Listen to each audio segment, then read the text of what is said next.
ఒక హృదయము అంత ప్రసన్నంగా అంత మెత్తగా ఉంటుంది. ఇప్పుడు ఆ కుండలమలను పట్టుకున్నాడు, గబగబా వెళ్ళిపోతున్నాడు. వెళ్ళిపోతూ ఆయన ఆచమనం చెయ్యవలసినటువంటి పరిస్థితి వచ్చింది. ఆచమనం చెయ్యవలసిన పరిస్థితి అన్నప్పుడు మీరు దాన్ని ఎలాగైనా అన్వయం చేసుకోవచ్చు.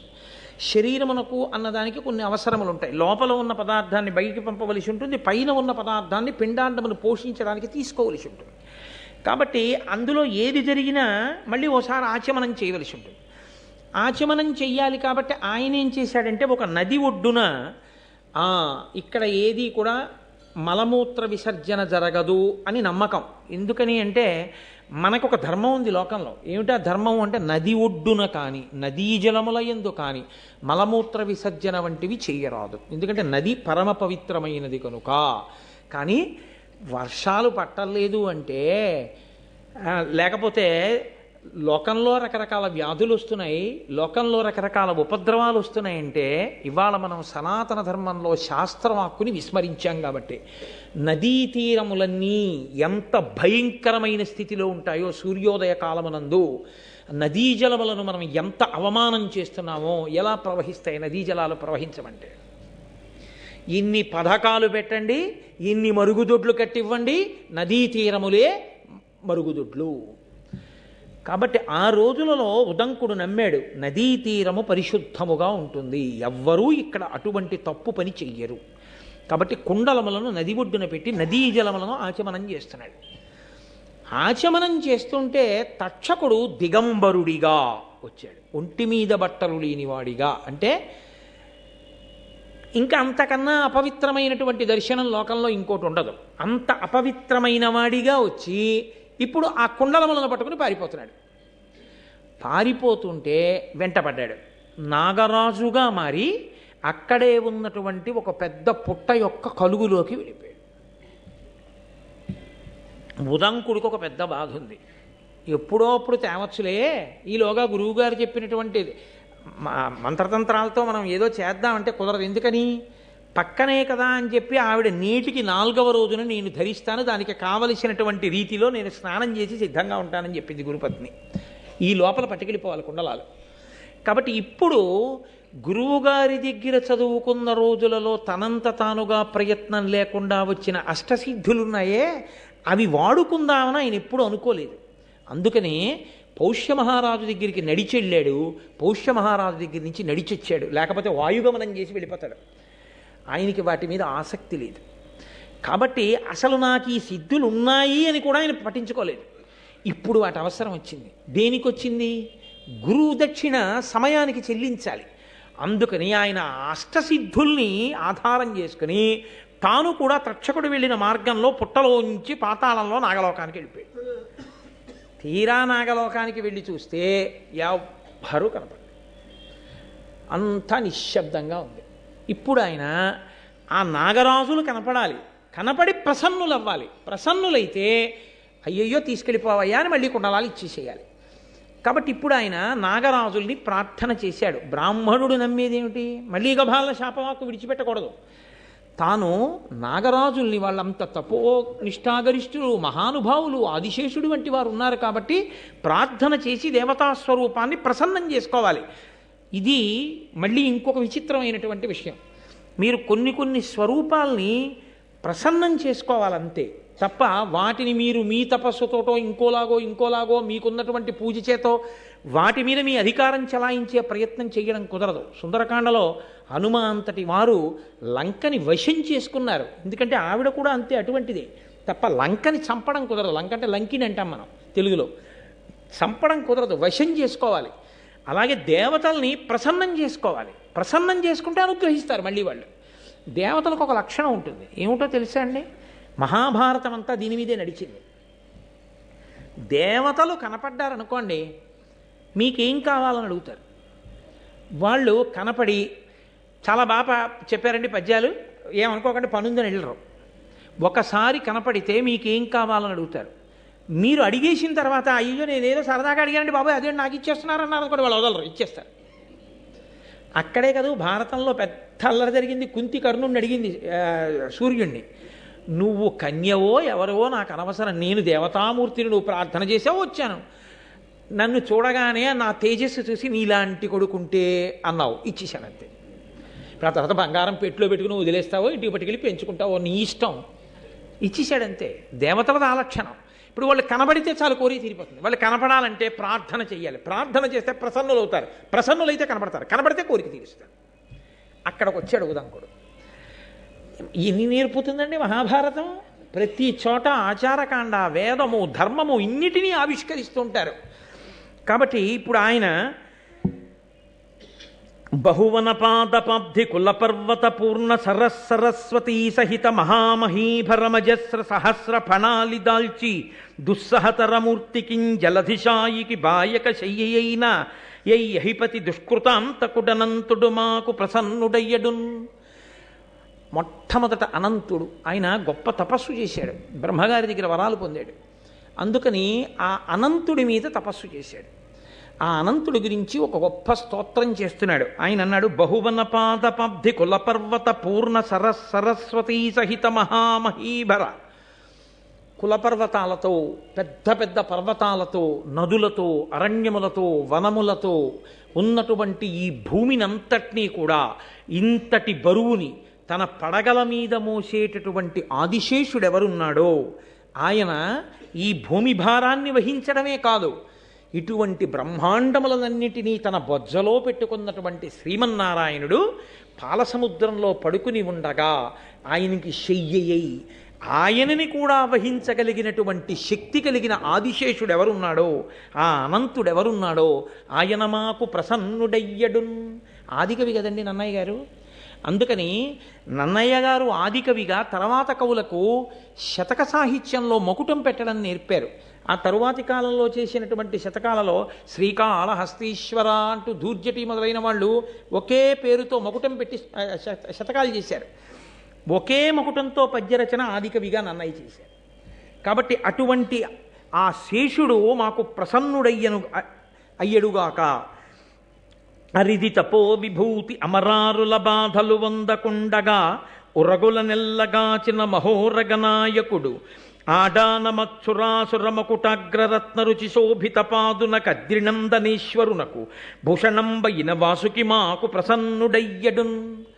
ఆయన ఏ జాతిలో పుట్టాడో ఆ నాగజాతి ఇబ్బందులు పడకుండా, దేవతల వలన రాక్షసుల వలన ఆపదలు రాకుండా గొప్ప తపస్సు చేసి దేవతల చేత రాక్షసుల చేత కూడా నమస్కరింపబడేటటువంటి లక్షణమున్నవాడు. దేవతలు రాక్షసులు కూడా నమస్కరిస్తుంటే ఇరువురి యొక్క తల్ల మీద అలంకారము చేయబడినటువంటి కిరీటములలో పొదగబడిన మణుల యొక్క కాంతుల చేత ప్రకాశించేటటువంటి పాదపద్మములు కలిగినటువంటి పరమేశ్వరునికి ఆభరణముగా భాషించేటటువంటి వాసుకి మాకు ప్రసన్నమయ్యడుగాక. ఇదొక చిత్రమైనటువంటి విషయం ఈ ప్రార్థనలో. తండ్రి అన్న మాటకు అర్థం ఉంటుంది. తండ్రికి 5 కొడుకులు ఉన్నారనుకోండి, ఒక ఆయన ఐఏఎస్, ఒక ఆయన ఐపీఎస్, ఒక ఆయన ఐఆర్ఎస్, ఒక ఆయన ఐఎఫ్ఎస్, ఒక ఆయన జేబు దొంగ. తండ్రి ఐఏఎస్, ఐఆర్ఎస్, ఐఎఫ్ఎస్, ఐపీఎస్లకే తండ్రా, జేబు దొంగకు కూడా తండ్రా? జేబు దొంగకి తండ్రి. నాన్నగారి షష్ఠి పూర్తికి 5 అక్కడికి వచ్చి నమస్కారం చేస్తారు. 5 బట్టలు పెడతారు. 5 జేబు దొంగతో సహా నాన్నగారండి మీరు తప్ప మాకు ఎవరున్నారండి అని నమస్కారం పెడతారు కదా. అంతేకాని లోకంలో వీడు నాకు కొడుకు కాడు నేను వదిలిపెట్టేశాను అనడం కుదరదిహ. కన్న తర్వాత తండ్రే, వాడు గుణవంతుడో గుణం లేనివాడో. ప్రపంచంలో ఇన్ని భూతములు ఉన్నాయంటే భూతములకన్నిటికీ తండ్రి ఈశ్వరుడే. జగత పితరౌ వందే పార్వతీ పరమేశ్వరౌ. మంచి వాళ్ళకి మాత్రమే ఈశ్వరుడు తండ్రి అండి, చెడ్డవాళ్ళకి తండ్రి కాడండి అనడానికి వీల్లేదు. తండ్రి శాసనం ఏమిటి? జేబు దొంగ ఉన్నాడనుకోండి, తండ్రికి నమస్కారం చేస్తున్నాడు అనుకోండి, జేబు దొంగలు నమస్కారం చేసేవాడండి ఆయన అని మీరు ఆయన్ని తిట్టారనుకోండి, ఒరే నువ్వు వెళ్ళరా కాసేపు కాకినాడ అన్నాడు అనుకోండి, ఏమైపోతాం మనం? మీకు ఆయన ఏం ఉపకారం చేయగలడు? రే ఇలాగే కూర్చోను కాసేపు అన్నాడు అనుకోండి. ఇప్పుడు తండ్రి గారి మాటకి వశవర్తియే ఆ జేబు దొంగ అలాగే కూర్చున్నాడు అనుకోండి, నువ్వు ఎక్కడికి వెళ్ళకు, మీ అమ్మ ఇక్కడే పెడుతుంది భోజనం చేసి, అంటే ఇక్కడే భోజనం చేసి ఇక్కడే పడుకోను అన్నాడు అనుకోండి.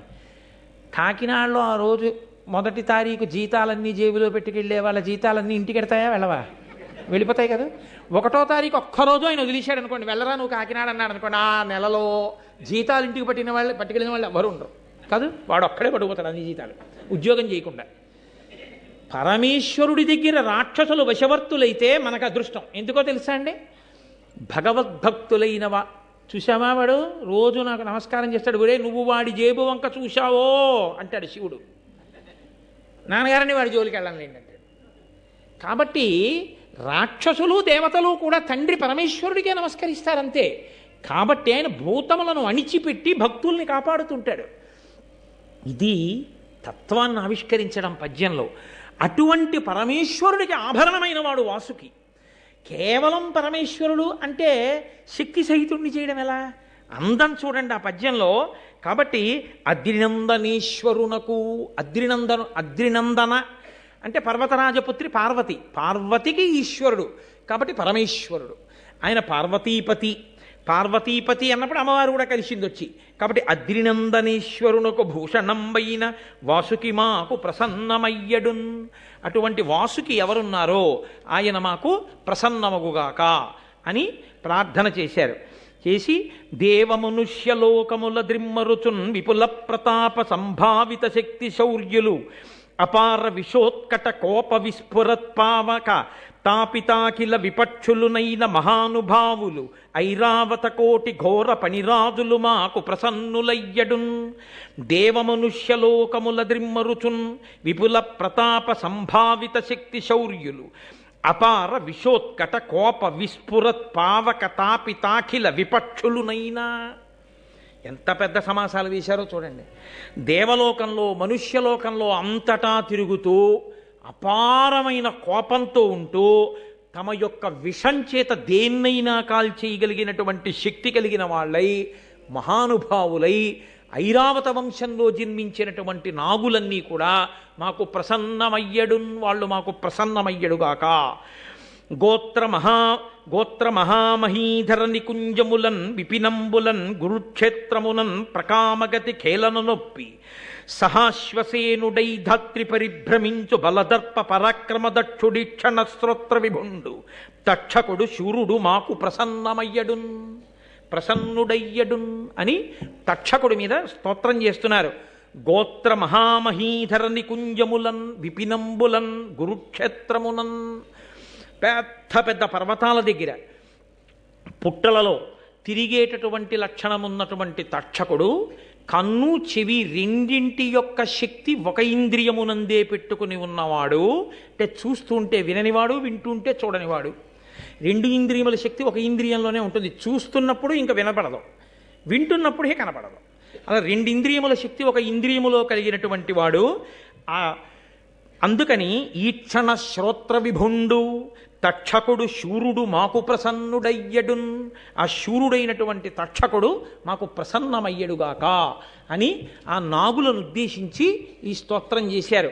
మా గురువుగారు తరచుగా ఓ మాట చెప్తుంటారు, నాయన ఈ పద్యాలు ఎక్కడ చదివినా ఎప్పుడు చదివినా ఎవరు విన్నా వాళ్ళకి పాముల వలన బాధలు రావురా, తరుముకొస్తున్న ఆపదలుంటే పోతాయిరా నాయన, ఈ పద్యాలు చాలా గొప్పవిరా అంటుంటారు. నేను ఆయనంత బాగా చదవలేను, కానీ మా గురువుగారు అయితే ఇందులో పద్యాల్ని పాము బుస్ అంటే ఎలా వస్తుందో అలాగే చదువుతారు. అది ఎందుకంటే పాములను ఉద్దేశించి చదివిన పద్యాలు కదా, అందుకని ఆ పద్యం అలాగే చదువుతారు. మా గురువుగారు చదువుతున్నప్పుడు నిజంగా అలాగే ఉంటుంది. కానీ ఒక్క మాట మాత్రం మీరు గమనించవలసి ఉంటుంది. నిజానికి కవులు అటువంటి శబ్దముల యొక్క సౌందర్యమునందు ఏ విధమైన అనురక్తి కలిగిన వారు కారు. నేను మా గురువుగారు దాంట్లో అందం ఉందన్నారని నేను మీతో అన్నాను, కానీ నిజంగా ఆ పద్యంలో అదే అందం అని నేను చెప్పాను అనుకోండి, నన్నయ్య గారు చిన్నపుచ్చుకుంటారు. నేను యథార్థం చెప్తున్నాను.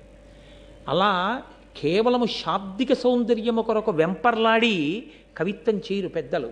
దాంట్లో నిక్షేపింపబడిన అర్థానికే ఎక్కువ ప్రతిపాదన, కానీ అది అనుషంగికం. అటువంటి ఆ శబ్దాన్ని అలా పొదగడం ఒక గొప్పతనం.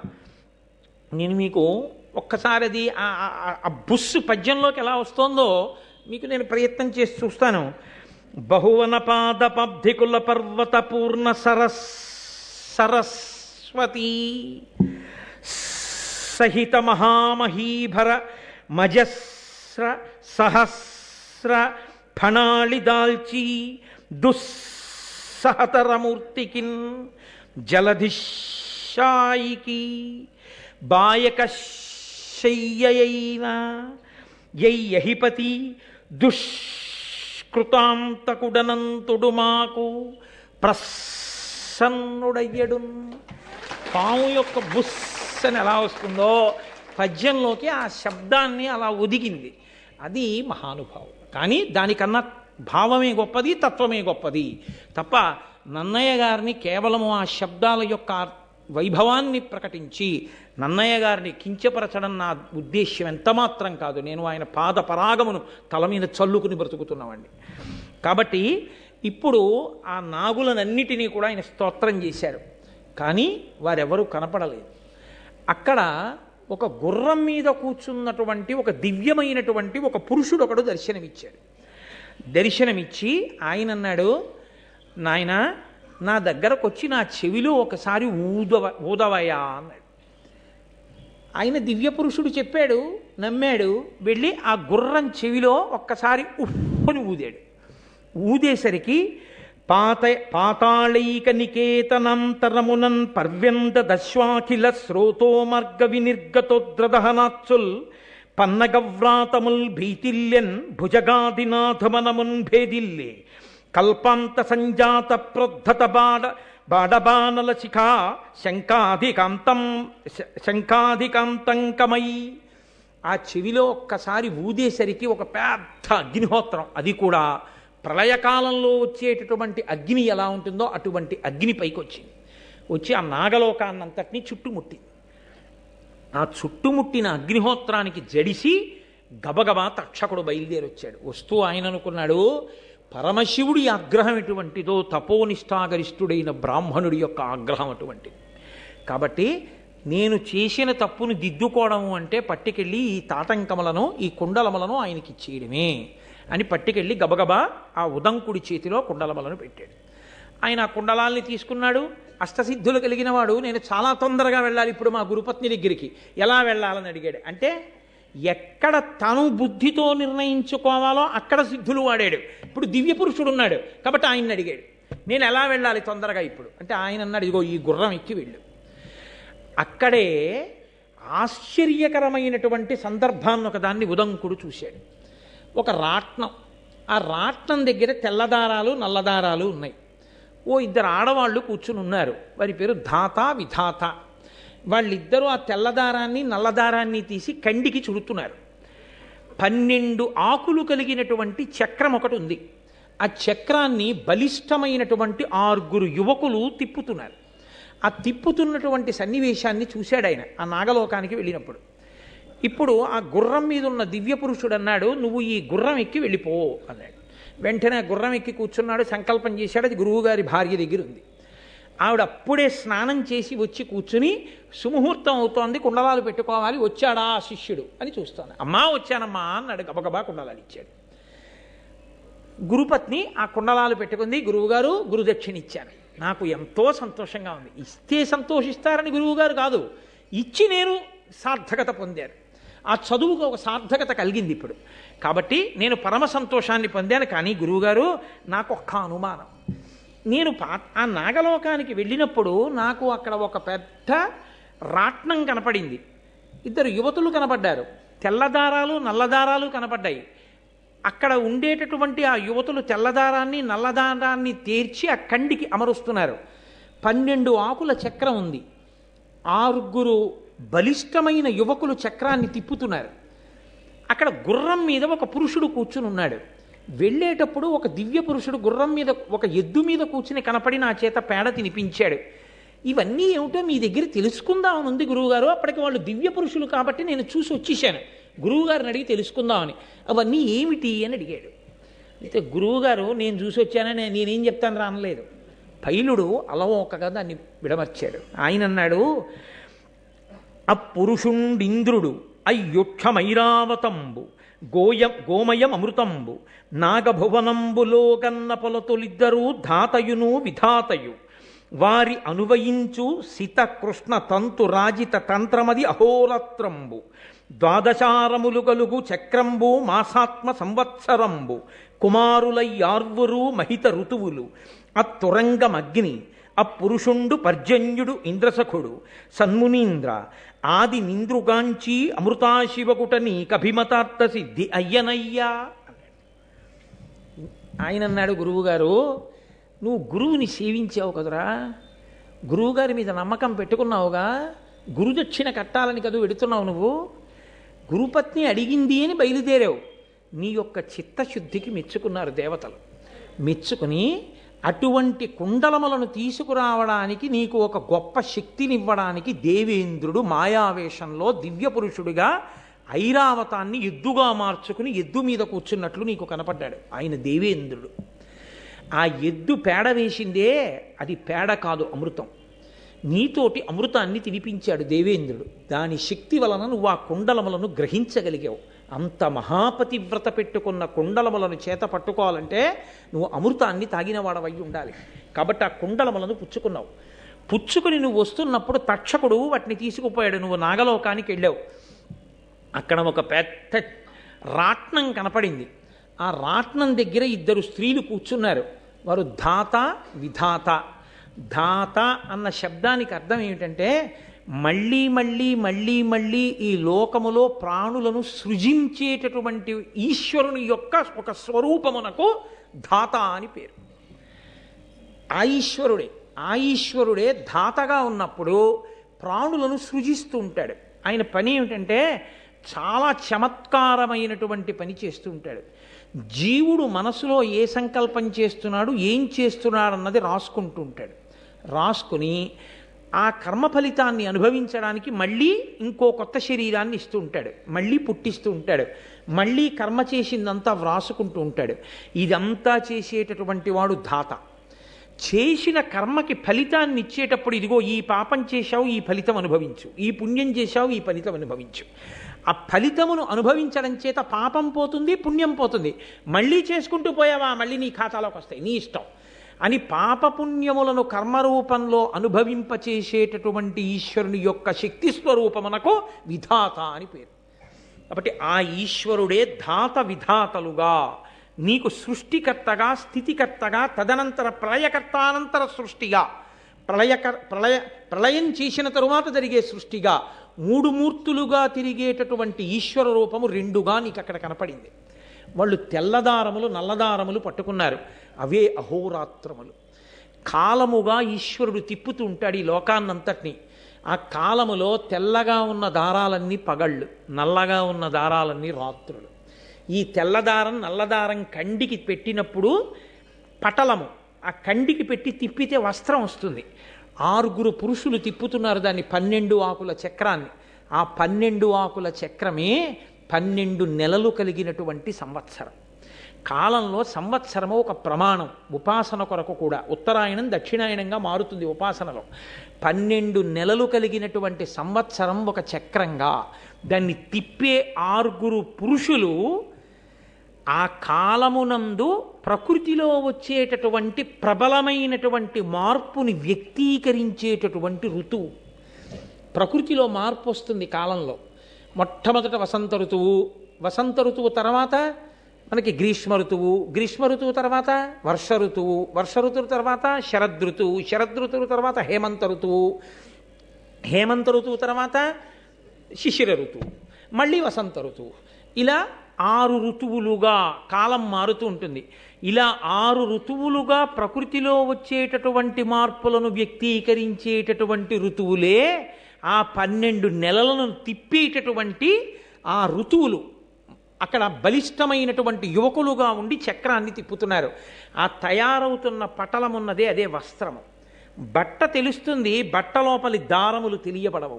మాయచేత సంసారమునందుంటాడు, బ్రహ్మము తెలియదు. సంసారమునందు పడి కొట్టుమిట్టులాడుతుంటాడు. ఆ ఈశ్వరుడే ఈ ప్రణాళికనంతటినీ నిర్వహణ చేస్తున్నాడు. అందరికీ కనపడేది ఈ సంవత్సరం తెలుస్తుంది, నెల తెలుస్తుంది, ఋతువు తెలుస్తుంది, చలి తెలుస్తుంది, ఆకులు రాలిపోవడం తెలుస్తుంది, వసంత ఋతువు తెలుస్తుంది, వర్షాలు పడ్డం తెలుస్తుంది, ఎండ గ్రీష్మం తెలుస్తుంది. కానీ నాయనా, నీవు గురువులకు చేసిన పరిచర్య వలన కాలాత్మకముగా ఉన్నటువంటి ఈశ్వర స్వరూపము స్థూలమైనటువంటి వ్యక్తులుగా నీకు దర్శనమైంది.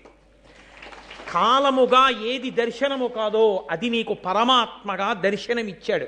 అమృతాన్ని నీ చేత భుజింపచేశాడు. దీనికంతటికీ కారణం నీవు గురువులకు చేసిన శుశ్రూష, నువ్వు చదువుకున్న చదువు.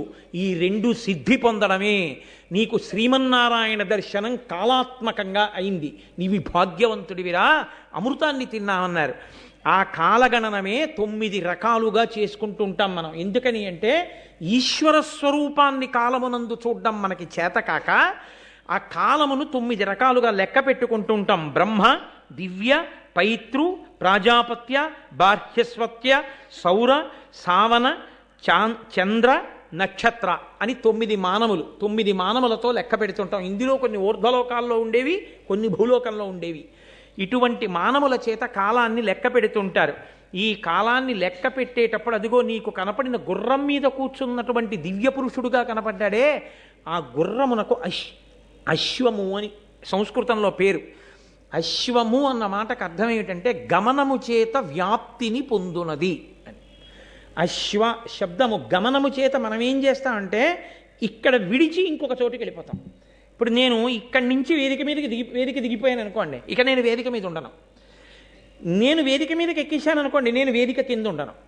అశ్వశబ్దానికి అర్థం ఏమిటంటే గమనము చేత వ్యాప్తి పొందుతూ ఉంటుంది. అంటే తాను ఎక్కడికి వెడుతోందో అక్కడక్కడ తాను వ్యాపిస్తూ ఉంటుంది. భూత, భవిష్యత్, వర్తమాన అన్న 3 పేర్లతో ఉన్న ఒక కాలమే అలా 3గా కదులుతుంటుంది. ఈ కదలడంలో ఈశ్వరుడు వ్యాప్తి చెందుతుంటాడు. ఈ వ్యాప్తి చెందేటటువంటి ఈశ్వరుని యొక్క తత్వము ఎవ్వరికీ కంటికి కనపడదు. కంటికి కనపడని కాలమునందు వ్యాప్తి చెందగలిగిన ఈశ్వరుని యొక్క తత్వము గుర్రం రూపంలో నీకు దర్శనమైంది. నువ్వు భాగ్యవంతుడవు. అదిగో దాని మీద కూర్చున్నాడే ఆయనే అగ్ని, ఆయనే పర్జన్యుడు. ఆ గుర్రము అశ్వస్వరూపంగా ఉన్నటువంటి అగ్నిహోత్రుడు. అగ్ని అంటే మనం అగ్నిని ఆరాధన చేస్తాం.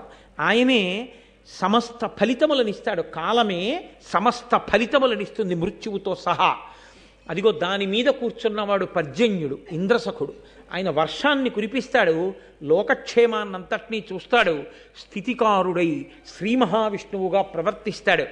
అటువంటి అపురూప దర్శనం నీకు కలిగింది. అందుకే ఈశ్వర వ్యాప్తి చేత భయపడినటువంటి ఆ తక్షకుడు నీకు దర్శనమిచ్చి కుండలములను నీకు ఇచ్చాడు. నువ్వు అటువంటి గుర్రాన్ని అధిరోహించి రాగలిగావంటే గురువుగారి అనుగ్రహాన్ని పొందినవాడు, గురువు యొక్క మనసు ప్రీతి చెందేటట్టు ప్రవర్తించగలిగినవాడు, గురుముఖత నేర్చుకున్నవాడు, సిద్ధుల కొరకు ప్రాకులాడనివాడు, బ్రహ్మ విద్య వశమైనవాడు, వాడు బ్రహ్మమునే దర్శించగలడు అని ఎదర మహాభారతంలో విశ్వరూప దర్శనం కొంతమందికి అనుగ్రహింపబడితే గురువుగారి యొక్క ప్రజ్ఞ ఎంత గొప్పదో, గురు వైభవం ఎంత గొప్పదో, గురువులు ఈ దేశంలో శిష్యులకు ఎటువంటి దర్శనం అందించారో, దర్శనమనందుకున్న శిష్యుడు గురువుకి వర్ణిస్తే అది ఏమిటో తాను తెలుసుకోలేకపోయినా శిష్యుడికి అలవోకగా చెప్పి గురువు ఆ భగవంతుని యొక్క స్వరూపాన్ని శిష్యుడికి ఎలా అందించాడో ఆ పైలుని యొక్క వైభవాన్ని గురువైభవంతో, ఒక గురువు పట్ల శిష్యుడు ఎలా ప్రవర్తించాలో, గురుదక్షిణ తేవడానికి శిష్యుడు ఎంత కష్టపడ్డాడో, దాని వలన ఎంత అభ్యున్నతిని పొందాడో ఎదర సాక్షాత్ శ్రీమన్నారాయణుడే ఆయన ఆశ్రమానికి వచ్చి దర్శనమిస్తాడు మాట్లాడి.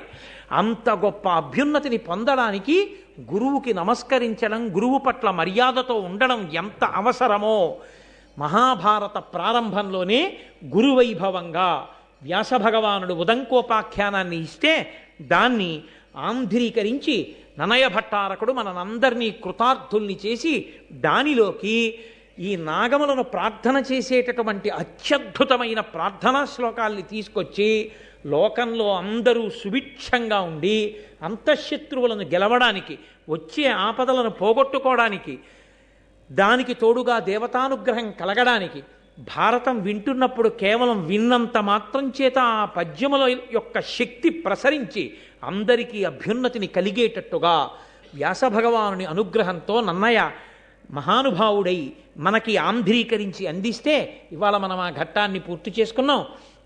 రేపు అత్యద్భుతమైనటువంటి ధర్మ సూక్ష్మములతో కూడిన సర్పయాగ ప్రారంభం గురించి రేపటి రోజు సాయంకాలం 6:30 మళ్ళీ తిరిగి కలుసుకుని ఉపన్యాసాన్ని ప్రారంభం చేస్తాను. ఇవాళకి ఉపన్యాసం పూర్తయింది. మంగళాశాసనపరై మదాచార్య పురోగమై సర్వైశ్చ పూర్వైరాచార్యై తత్కృతాయాస్తు మంగళం. మంగళం కోసలేంద్రాయ మహనీయ గుణాత్మనే చక్రవర్తి తనూజాయ సర్వభౌమాయ మంగళం. ఉమాకాంతాయ కాంతాయ కామితార్థప్రదాయినే శ్రీగిరీశాయ దేవాయ మలినాథాయ మంగళం. కరచరణకృతం వా కర్మవాక్కాయజం వా శ్రవణనైనజం వా మనసం వాపరాధం విహితమవిహితం వా సర్వమేత్తక్షమస్వా శివ శివ కరుణాబ్ధే శ్రీ మహాదేవ శంభో. సర్వం శ్రీ ఉమామహేశ్వర పరబ్రహ్మార్పణమస్తు. స్వస్తి.